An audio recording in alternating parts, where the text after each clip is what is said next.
What's up, everyone? Man, what a wild ride we've been on lately, right? Let me pull up the XRP chart here on the hourly time frame. And wow, after that brutal week of red candles, remember that massive liquidation event we saw on Friday, October 10th? XRP has been fighting tooth and nail to climb back up, but it's been one heck of a struggle. Last week was pretty rough, not gonna lie. XRP and basically every other altcoin out there was just drifting downward, hitting new lows left and right. It's honestly frustrating to watch, but hey, that's crypto for you. Right now, we're completely at Bitcoin's mercy. But here's the thing. Over the past 12 hours or so, XRP has finally started showing some life. We touched a scary low below $2.20. But guess what? We're now sitting pretty at around $2.37. Not bad, right? Looking at the broader market, and this really depends on how you want to look at it, we're actually seeing a rebound happening. Market cap is up 1.56%, which is encouraging. Now, the Fear and Greed Index is still sitting at a pretty scary 25, so yeah, people are definitely spooked right now. But here's what I love to see. We've got green across the board. Bitcoin's up 1.71%, Ethereum's pushing 2.61%, BNB coin is looking strong at 3.72%, and get this, XRP is actually leading the pack at 3.84%. That's pretty impressive compared to the other major altcoins. Now, for those of you who've been in this game for a while, you're probably thinking, is this time actually different? Or are we just setting ourselves up for disappointment again?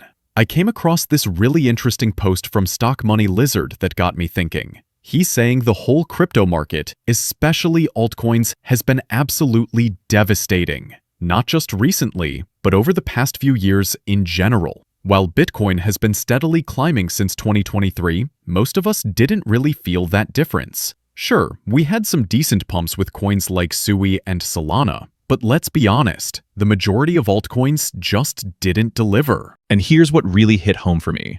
He's saying we need to stop posting endless fractal comparisons from 2011 and thinking they'll work the same way today. Times have changed, people. He's also dropping some hard truth here. Blindly throwing money at random altcoins and meme coins will probably just burn through your cash. Now, he's not saying don't do it at all, but here's his advice. Be happy with 20 to 50% gains. Buy when everyone's scared, sell when everyone's hyped. And this one's important. Don't beat yourself up if you miss a 500% moonshot. Those are literally 1 in 100 odds, and most of the time, it's just pure luck. For most people out there, stay away from futures and leverage. Trust me on this one. Now here's where it gets interesting. He says prefer Bitcoin over altcoins. And while I partially agree with him, I've got to push back a little here. It really depends on which altcoins you're talking about. The top performing ones, the blue chip projects, the ones that Trump's actually talking about putting in a digital asset reserve, those are still worth watching very closely as we head into the next cycle. Let me take you back to 2020 for a second. Do you remember what happened? Gold hit its peak right around here, and shortly after, Bitcoin went through a 20% correction, but held that 21 EMA as solid support. Meanwhile, gold started sliding, and that's when the broader crypto market really found its moment to shine. Let me quickly pull up the gold chart to show you what I mean.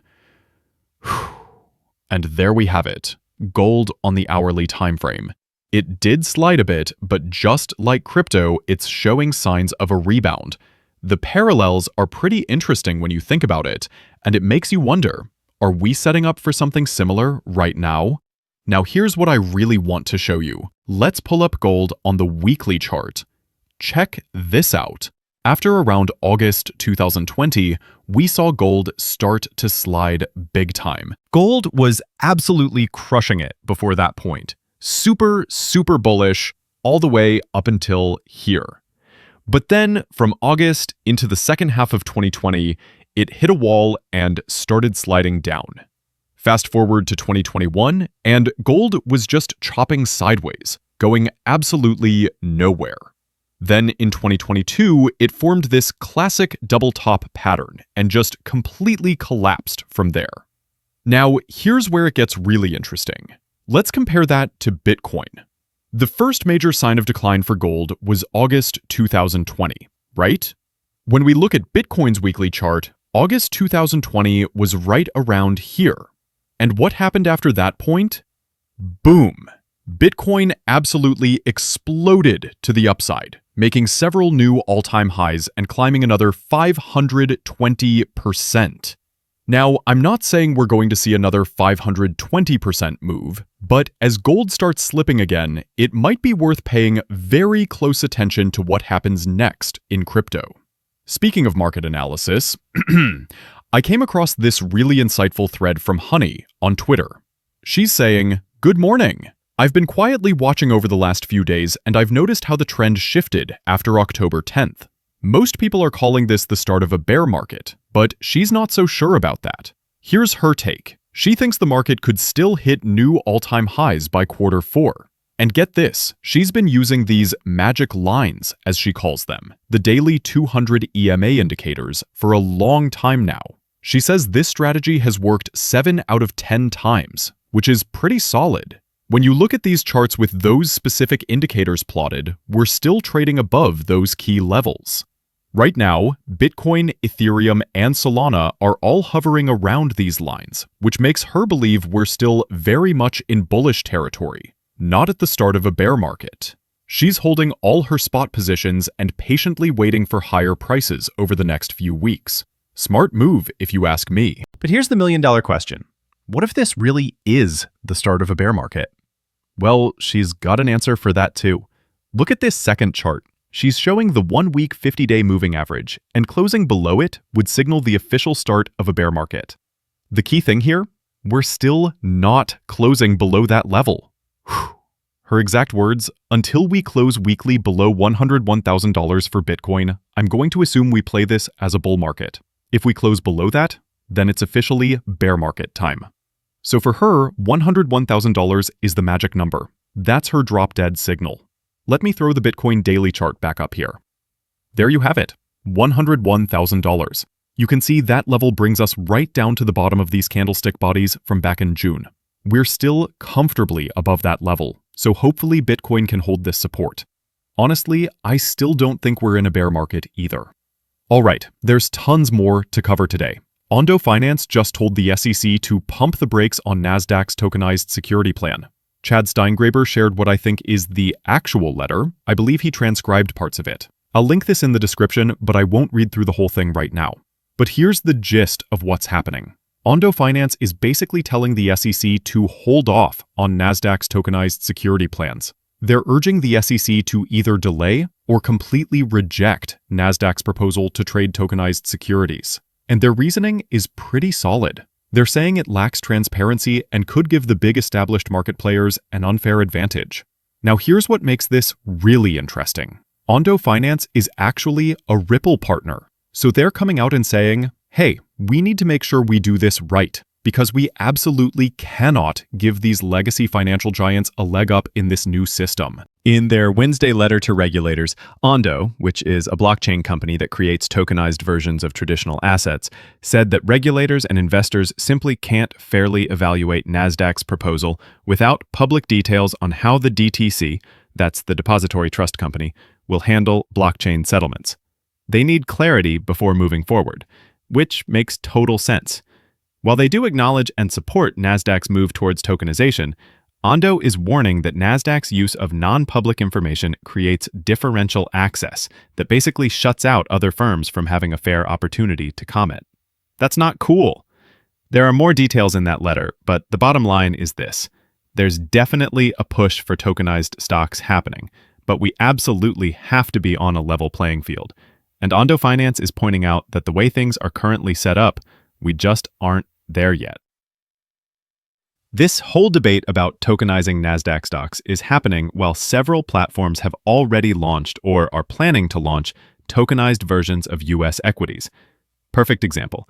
On June 30th, Robinhood launched a Layer 2 blockchain to support trading tokenized US stocks and ETFs for European users. They said they'd list over 200 US equities and funds as on-chain tokens. Pretty wild, right? I'm not going to read through all the rest of this, but I'll definitely link it in the description. Hopefully we do see them pump the brakes on this a bit. We absolutely do not want these big players to just muscle their way into a new financial system that's been designed to be a level playing field for everyone involved. Big shout out to Chad, Cointelegraph, HoneyXBT, Rawl, and Stock Money Lizards for sharing all this valuable information. Now, let's talk about some exciting news from the Ripple ecosystem. Ripple partner Payson just introduced instant global transfers, and this is pretty huge news. At the heart of this new service is real-time global peer-to-peer payments that enable money to move instantly between two people anywhere in the world. For their launch, Payson chose Kyrgyzstan, and here's why that's brilliant. Remittances account for about 30% of Kyrgyzstan's annual GDP, making it one of the world's most remittance-driven economies. Think about that for a second. 30% of their entire GDP comes from remittances. So Kyrgyzstan really depends on these cross-border payments. This rollout is going to bring faster, more transparent, and more flexible transfers to thousands of families who rely on these payment methods every single day. And remember, Payson is a Ripple partner, making this happen. Now, Kyrgyzstan might not seem like the most obvious market choice at first glance, but it's actually perfect. It's a country that embraces innovation and has always been a strong testing ground for new ideas. Their mission? To simplify cross-border payments for everyone, using the global payment network they've built. And here's the best part. This gives Kyrgyzstanis complete control over their inbound remittance payments. That's what we're seeing from Payson's next-generation tech stack. The new receiving experience ensures speed, reliability, and scalability. And of course, because why would we expect anything less, it's running on the XRP ledger using XRP. Absolutely fantastic news coming from Payson there. Speaking of Ripple partners making moves, Standard Chartered is also expanding their cross-border payment game. They've extended their collaboration with Visa by integrating with Visa Direct to seriously improve cross-border payments for low-value global disbursements. This move allows the bank to send payments directly to beneficiary bank accounts through the most efficient path possible. And they're doing this using local low-value payment systems like ACH and instant payment rails. Now get this, low-value flows including peer-to-peer, customer-to-business, business-to-customer, and low-value business-to-business transactions account for about 10% of the massive $179 trillion in global cross-border payments. And that's only set to expand over the next several years. Peer-to-peer payments and cross-border transfers are becoming more accessible to customers worldwide. Just like we saw with that Payson example in Kyrgyzstan, we're literally seeing this everywhere. And Ripple partners seem to be leading the charge in conducting cross-border payments around the world. More great news from Standard Chartered. Now, let's talk about something really interesting. Just how important is crypto right now? And how are institutions actually viewing it? Well, Charles Schwab's CEO was just interviewed on CNBC, and what he said blew my mind. He claimed crypto is a topic of high engagement, and that their clients currently own 20%. That's 1 out of every 5 of all crypto exchange ETF products to date. Let that sink in for a second. Nate Gerasi posted about this, and I also saw James Rule covering it. In most cases, the right strategy is simple. Buy low, sell high, especially if you're in the know and investing in crypto. But 20% of all crypto ETF products owned by just one company, Charles Schwab? That shows you that demand is absolutely going to explode. And speaking of institutional moves, Amelie posted something fascinating about Japan's top 3 banks, MUFG, Sumitomo Mitsui Bank, and Mizuho. They're all collaborating to launch a brand new stablecoin that's pegged to both the Japanese yen and the US dollar. Pretty interesting stuff. But here's what I really want to show you. This is an older clip, but it's incredibly relevant. Every bank in Japan will use XRP eventually. This was originally posted by XRP Queen, and it's David Jevons from Rakuten speaking. And that's only set to expand over the next several years. Peer-to-peer payments and cross-border transfers are becoming more accessible to customers worldwide. Just like we saw with that Paysen example in Kyrgyzstan, we're literally seeing this everywhere. And Ripple partners seem to be leading the charge in conducting cross-border payments around the world. More great news from Standard Chartered. Now, let's talk about something really interesting. Just how important is crypto right now? And how are institutions actually viewing it? Well, Charles Schwab's CEO was just interviewed on CNBC, and what he said blew my mind. He claimed crypto is a topic of high engagement, and that their clients currently own 20%. That's 1 out of every 5 of all crypto exchange ETF products to date. Let that sink in for a second. Nate Gerassi posted about this, and I also saw James Rule covering it. Yes, we've been active in both. So in crypto, we do offer crypto ETFs, Bitcoin futures, closed-end funds. In fact, our clients own 20% of all the crypto exchange-traded products in our country. So they've been very active. We've seen visits to our crypto site go up 90% in the last year. It's a topic that's of high engagement. And for privates, we have made private investments available to our clients. We've done through third-party managers like KKR and Apollo and folks like that. And we've also stood up a team of alternative experts. If you want to invest in alternatives at Schwab, you're going to need to talk to a professional and make sure they're right for you and to make sure you find the right strategy for you. How much? In most cases, the right strategy is simple. Buy low, sell high, especially if you're in the know and investing in crypto. But 20% of all crypto ETF products owned by just one company, Charles Schwab, that shows you that demand is absolutely going to explode. And speaking of institutional moves, Amelie posted something fascinating about Japan's top 3 banks, MUFG, Sumitomo Mitsui Bank, and Mizuho. They're all collaborating to launch a brand new stablecoin that's pegged to both the Japanese yen and the US dollar. Pretty interesting stuff. But here's what I really want to show you. This is an older clip, but it's incredibly relevant. Every bank in Japan will use XRP eventually. This was originally posted by XRP Queen, and it's David Jevons from Rakuten speaking. So there's over 1,600 cryptocurrencies today that use blockchain.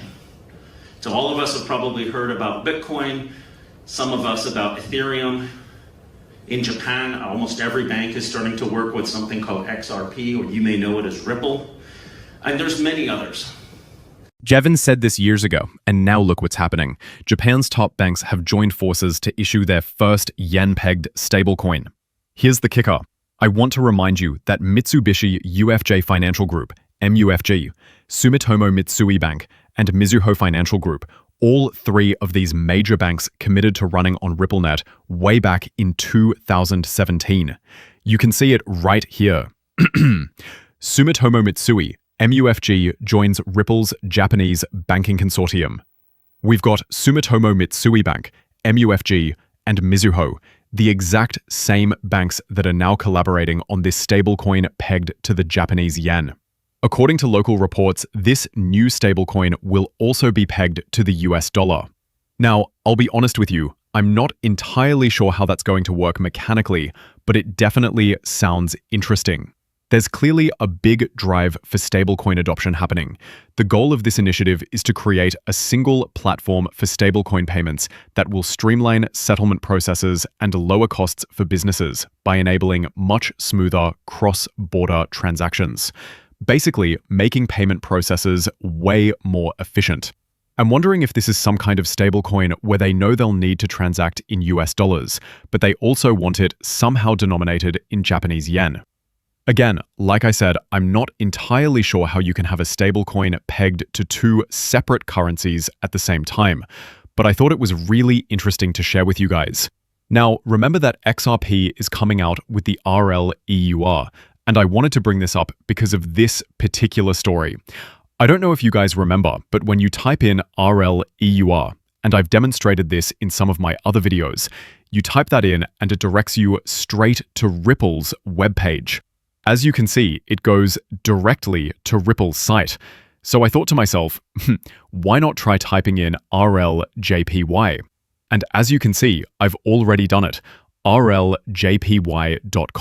When you click on that, it doesn't actually take you to Ripple's website, but it does land you on what looks like a placeholder page, just brings you to a blank page. So I decided to dig a little deeper and see if there's any other information we can find. Turns out, the website is already taken. And honestly, having the website rljpy.com, it doesn't seem like anybody else would really want that specific domain, right? Here's what's really interesting. It was just registered in September 2024. That's fairly recent. So we've got two clues here that suggest Ripple has probably purchased this domain. Now, I don't see any other concrete information here. So if anybody else has resources we could look into, I'd be really curious to know. But my spidey senses are telling me that Ripple does in fact own that domain, and they're likely planning to work with these specific Japanese banks, the ones that have been committed since 2017 to be part of their consortium, to create something like the RLJPY. Maybe that's the stablecoin they're working on. Or maybe it's something completely different, considering this new one they're talking about is supposedly pegged to two separate fiat currencies. It's really still up in the air at this point. You know what though? Despite all the doom and gloom in the market lately, I've got to say, I woke up pleasantly surprised when I saw XR's video of Brad Garlinghouse deciding to keep it real this morning. Even Brad Garlinghouse himself commented on this. LFG, my friends, we've got to keep it moving on. We cannot get distracted. Keep your eye on the prize.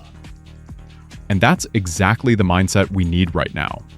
For more information on where I think this market's headed, if you're interested, please subscribe to the channel if you haven't already. Hit that like button if you're enjoying the content I'm providing.